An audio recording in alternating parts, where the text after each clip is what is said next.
PIC Connection. I'm John Evans, your host, and also welcome to the PIC Studio. On today's show, we'll be going to Menneson to look at a retrofit program where they are installing new furnaces. Also, we will be talking about the JET program. I'll be talking with Tim Yorkeson, the president of the Private Industry Council, Bert Jetco, and Sean Seipold. And also, we'll be talking to the vice president of Atlantic Insulation Corporation about the weatherization program, where our students from the JET program are also participating in that project. And then later on in the show, I'll be going to Brownsville to visit our youth field crew and look at the great project they're involved with in Brownsville. So you want to stay with us? It's going to be a great show, so don't go away. We're going to have everyone's attention, so we're going to go ahead and get started. First and foremost, I'd like to welcome you all to this meeting. You're all here today basically to celebrate an attainment of a few of our grant goals through the Jobs Education and Training Program here in Menneson.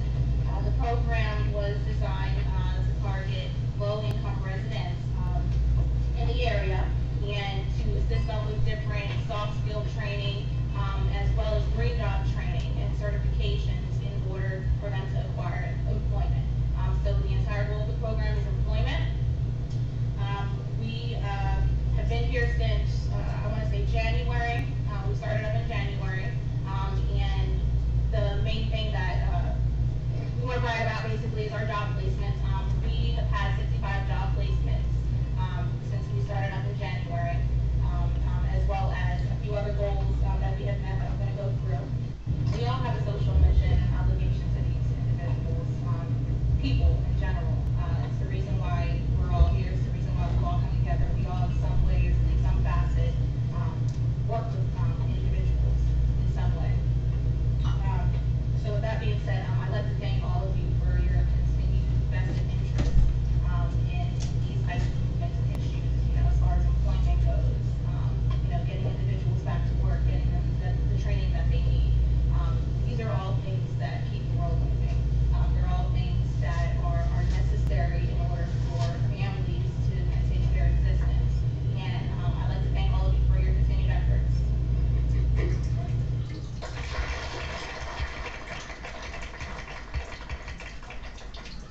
With me now is Tim Yorkeson, the president of the Private Industry Council, and Bert Jetco. And gentlemen, thanks for coming on the show today. Yeah, thanks for having me. Great. Tim, I'd like you to talk with Bert Jetco about his agency and how they've worked closely with the Private Industry Council on this retrofit project. Yeah, we're really excited that the county stepped up and helped us and came down and said, hey, we're going to try to put some people in Menneson back to work, and went to Bert's office here at the Westmoreland County Department of Planning and help put together a program to which we call JET, Job Education and Training. And so, let Bert talk a little bit about how you see it. Sure. Basically, the idea for the project originated in an update to the county's Fair Housing Action Plan that was done in 2010. And out of that, it's an annual plan. The county is a grantee for certain federal grants through the U.S. Department of Housing and Urban Development. That plan had a finding that there was a disparity in socioeconomic characteristics and incomes in communities with concentrations of minority persons and low-income persons. And out of that came the recommendation that we try to concentrate employment training resources in such communities. And from that, the goal came about to try to focus on low-income communities and minority concentrated communities and provide those folks the kind of job training and educational training skills to expand their range of employment opportunities and housing opportunities also. So that was the basis for the idea of the project, the concept. And during 2011, there was a series of meetings with Tim, myself, and representatives of the Westmoreland County Housing Authority, who are also active in the older urbanized types of communities where you tend to find that kind of demographic. And we decided on Menneson as a good prospect for a pilot program. And out of that series of meetings, the project developed with sort of a three-pronged emphasis on adult education, job training, and job placement. The county funded the project through its Community Development Block Grant Program with the approval of the county commissioners and the Private Industry Council Board. And we've been very pleased with the results. After a little over a year, at least 70 people now have been placed in full-time employment opportunities. That's fantastic. Yeah, so we can't thank the Westmoreland County Commissioners enough for stepping up and saying we're going to help put some of these folks that weren't working here in Menneson back into full-time jobs. And the other important player in this, especially today, since we're talking and showing some of the retrofit and the furnace that's being installed in this home here, the retrofit training program funded by the Westmoreland County Community Foundation. A little bit disappointed that they weren't able to be with us here today because they are so important to this project, and we really appreciate everything that they've done. And they too stepped up, provided some funding so people can get trained, people can get the skills necessary to put them back into the workforce. So kudos to the Westmoreland County Commissioners, the Westmoreland County Department of Planning, and the Community Foundation of Westmoreland County. Yeah, Tim, that's fantastic to see all these organizations coming together to concentrate on a program like this, and then the end result is people, getting jobs, getting employment, and be able to make a decent living. I didn't want to skim over the housing authorities role because they were important also. They were very active here in Menneson and in other communities as well through their Section 8 program, their public housing program. And they were sort of our entry portal into the community. They did a lot of outreach work, a lot of disseminating information about the program throughout the city and the surrounding Mon Valley area.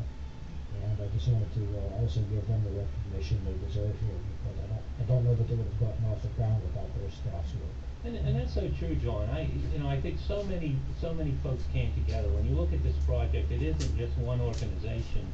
It's a number of organizations, and people talk about if you can maximize the resources and bring it all together, then you understand how far you can take things. And I think this is a perfect example of how maximizing resources can show that you can have success if everybody's working together, trying to achieve the similar goal. Yeah, with tight budgets, everybody's got to come together to achieve, the results as we have achieved in this program. So Wonderful model to show that. it is. You're absolutely right. Borgetto, thank you so much for coming on the show today, and Tim, thank you. And up next is Sean Seifold. Sean is the business director for the Private Industry Council, and we'll continue to talk more about the JET program. So stay with us when you're ready back. We have a new feature on the PIC Connection. It's called PIC Trivia. But before I get to PIC Trivia, I want to thank Gabriel Brothers for donating 100 coats and 119 hats and gloves to our Head Start, Early Head Start division. Thank you so much, Gabriel Brothers. Now on to PIC Trivia. In what year was the Private Industry Council founded? Was it A, 1980, B, 1983, or C, 1985? When we come back, we'll have the answers. Are you looking for a career but lack the needed skills? With multiple short-term training programs, the Education and Technology Institute can help. ETI offers nurse aid training and a diploma program in medical coding billing. ETI also provides training for employers and individuals in CPT coding, ICD-9 and 10 coding, electronic health records, medical billing, and insurance documentation. Take the first step to a new career. Contact ETI at 724-836-2395 or visit www.eti.edu. And here's the answer to today's PIC Trivia question. In what year was the Private Industry Council founded? The correct answer, B, 1983. I am back, and with me right now is Sean Seifold. Nice to meet you, John. Thank you, Sean. Sean is the business director for the Private Industry Council, and we're cold out here, so we're a little bit silly, but we're going to get warmed up here and talk about the JET program. Talk about heat, because that's what the JET program is all about. Okay.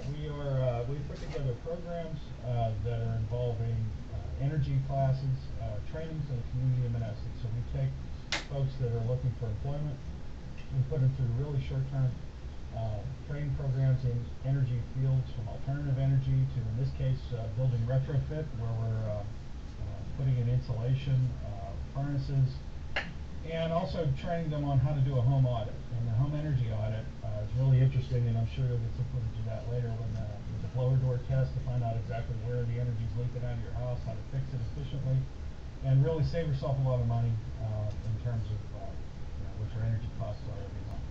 So what we do is, again, take folks through this.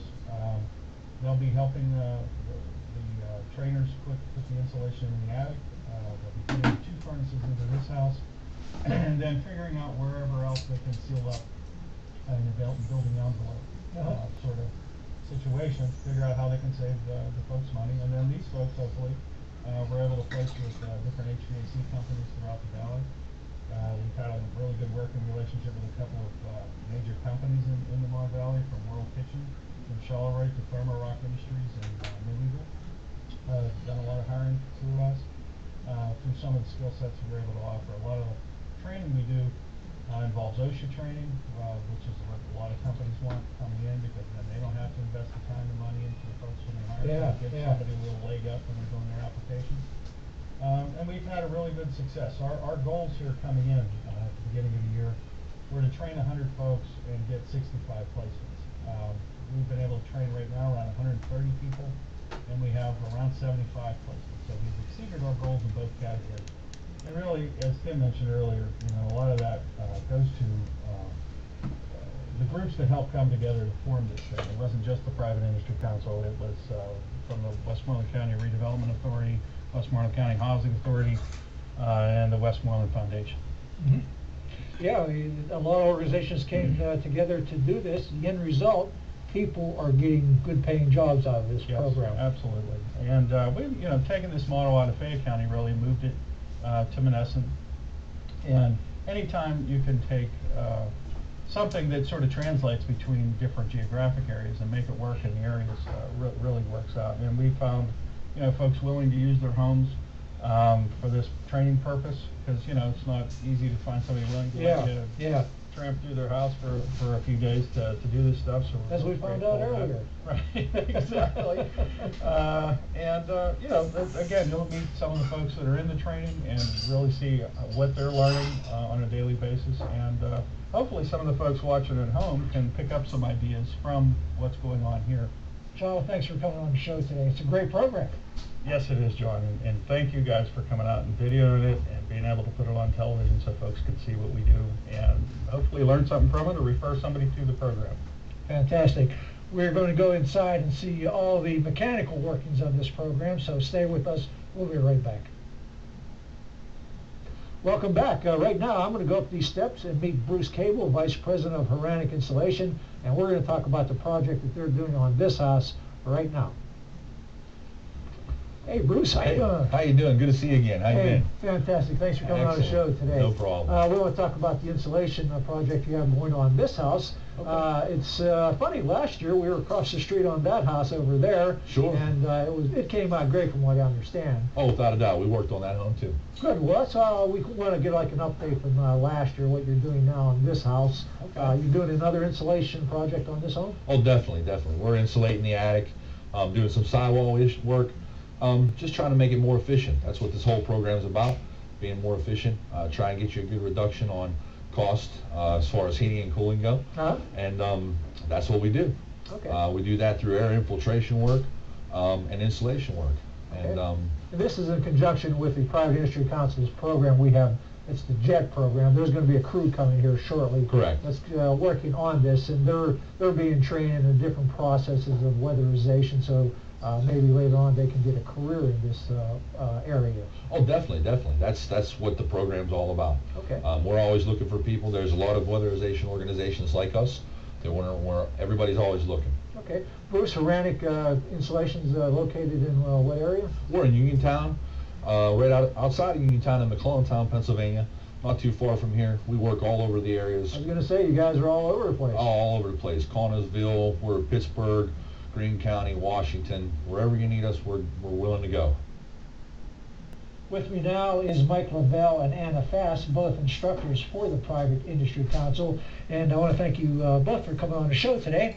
And Mike and Anna, you're going to take us into the furnace room and show us what's happening in there. Okay, let's go. On furnace day, the furnace guys will be here, and they come, and the first thing they do is we drill a hole and use our combustion analyzer to test the furnace. And so we'll put this in, and it'll give us a reading of carbon monoxide or efficiency. It'll tell us the efficiency. Some of these older furnaces can be 60% efficient. The new furnace is 96% efficient. So, and it has a sealed combustion, so it has a fan that's blowing the any gases or water vapor. And this is vented into the chimney, which is fine. It has at least a 1/4 inch rise. But the new furnace will be vented outside, which is again much safer way to do it, using the fresh air. We'll also be, while they put that in, they explain to us the old furnace, and then they take that out, and as they're getting ready to bring in the new furnace, we do an audit in the house where we run a blower door test. Anna Fass, one of our instructors here in the class, tell her she ran the blower door yesterday. What did you find? Well, we found that the house was extremely leaky, 18,000 cubic feet per minute, and that's kind of insane. But there's a lot we can do to seal it up. Like you said, a lot of the leaks are obvious. And so hopefully later today, we'll be able to see the difference that the insulation, the air sealing does. And hopefully with the newer furnaces, there's going to be some reduction in loss there as well. Yeah, because yesterday, Heranic Insulation was here to do some air sealing and insulating to the home. So when Anna and the students did the blower door test, they did that before the insulation. So we have an idea of the airflow. And today, when we redo it, we'll see hopefully a reduction, possibly a great reduction, just from the insulation work that they did yesterday. We're back, and right now I am in the Brownsville area. I'm paying a visit to our Youth Build program. Last summer I paid a visit to the program when they were up in the Uniontown area, and right now they're in the Brownsville area. They've been here for several weeks working on a project here, putting up new units here at the South Coast Terrace. So right now I'm going to go up and talk to Dreyer Shipley, one of the managers of the program, and he's standing right here. And Dreyer? John, how you doing? Good. Hey, I'm a little bit cold today, but other than that, doing well. Yeah. Hey, for our viewers, Dreyer, can you give us an overview once again of the program and what the kids have accomplished here? Yeah, our program, our youth program, is for 18 to 24-year-old Uniontown youth who come to our program for 6 months at a time. In that 6 months, we try to simultaneously knock down all barriers for them to gain employment. Major barriers that they do have, education, such as if they need a GED or if they want to up their education to go on to further education, such as college or trade school. Driver's license, and then different technical trainings. We have different trainings, ETIs, energy readiness, WCCC does an NCCER construction training, OSHA, forklift, and then all that training that we do down at the Fayette County Career Link prepares them to come out here to our work site that we are in Brownsville today to do hands-on work. After the program's over, after their initial 6 months, our goal for them is to have their GED, a driver's license, to have all their certificates, all of their skills honed out here. They get to put them to use out here. Resumes written, and then they can go out into the workforce and become top candidates in the construction trade. So that's an overview of our program. We take. This is the third. This is our group? third cycle. Yes. Okay, third cycle, and you were telling me earlier before we came on here that first cycle most of those kids are working. Yeah, we have participants working all over the place. We have some participants who are working in the food industry. Now they obviously went through our program, but they didn't go into construction because some of our certificates actually opened up so many doors for them. Yeah, because you're teaching them a lot of other stuff. Many other things. Many other employment skills, all types of things. So, okay. But food industry, we have some individuals who are in the construction business, some who are in the building material business. They took what they learned here and have gone out and got employed. Great, great. And we're going to go inside and see exactly some of the stuff, the projects that the kids completed inside. Yep. And Jim Hager's inside Yep, waiting we're going to for go us. see Jim Hager, and he's going to take you through what our participants have been doing for the last 6 months. Okay, Jim Hager's another manager of the program. Yes. So right now we're going to go ahead and take a walk inside to the building and see what the kids have accomplished in there. So come on with us. Okay, we are back, and I'm on my way over to talk to Jim Hager, one of the managers of the program for Youth Build. And here he is right now. Jim? Hi, John. How you doing today? Good. How are you? Great. Hey, I was outside talking with Dreyer, and now I'm inside here to show the viewers what the kids have accomplished in this Youth Build program in building this unit here. So if, Jim, you want to point out some of the things that they did, please go ahead and do that. Yeah, I mean, this whole thing right here was a field whenever they first come down. Okay. I mean, they helped pour the footer, pour this pad, helped the carpenters frame it. They set rafters, helped the electricians put boxes up, helped the heating and air guys, plumbers. I mean, they've So done they it put all this helped put all the wood frame Yep, out. I mean, the contractors, you know. Were there for supervisors. Yeah, they were and you guys supervisors. were there for supervisors. too. Exactly, but I mean, they saw that whole concept of how to build. oh yeah, I mean, they had a hand in everything. Okay, they saw all the electrical outlets, how that all puts in. Yeah, the measurements, hooks up, how you gotta measure 'em. measurements and, okay. And all this stuff has to be ADA compliant, so. So in this particular unit, Jim, they were able to see electrical work, Correct. carpentry work, Yep, some plumbing also, yep, and heating and air, heating and air, and also concrete, concrete and roofing. and the roofing too. Yep. And any insulation, piping, and Yep, they'll be insulating probably next week. The Okay. electricians will be here tomorrow to run their wire and stuff, so.